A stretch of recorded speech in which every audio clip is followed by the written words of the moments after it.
You know, the leakers are pretty sophisticated too, so Right. they dropped that before those laws, you know, triggered. And by the way, the first reports of them came from U.S. alt-right sites back into France. So, I mean, this is a global phenomena. Again, I think that it should be worrying to all citizens, not just, you know, progressives or not just Clinton supporters, but people across the political spectrum, that a foreign power, one that's often hostile to the United States interests, is so actively participating in the electoral process of other nations.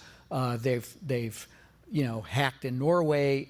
They hacked the Bundestag in Germany. I expect, as in the run-up to the German national elections in September, we're going to see again these very active programs. They were rewarded for it in the U.S. The return on investment, as it were, was pretty high. What was it? I mean, did it really make a difference in the outcome?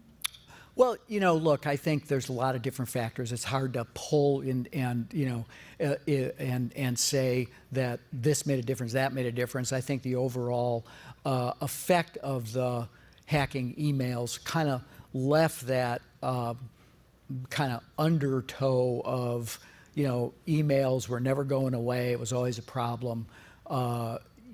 We hadn't put it to bed completely. And I think it, you know, it originated with a look at Secretary Clinton's use of a private email server, but it kind of dogged us through the campaign.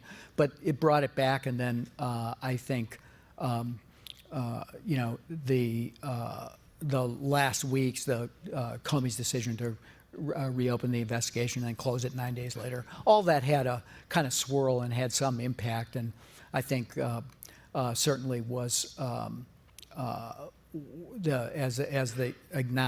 Not the Clinton campaign, but as the U.S. government said, what started as a program really to undermine the faith in democratic institutions, the faith in the electoral process, became and morphed into a program to damage and weaken Secretary Clinton, who I think probably Putin and the Russians thought was going to be successful, but she would come in undermined and damaged as a result.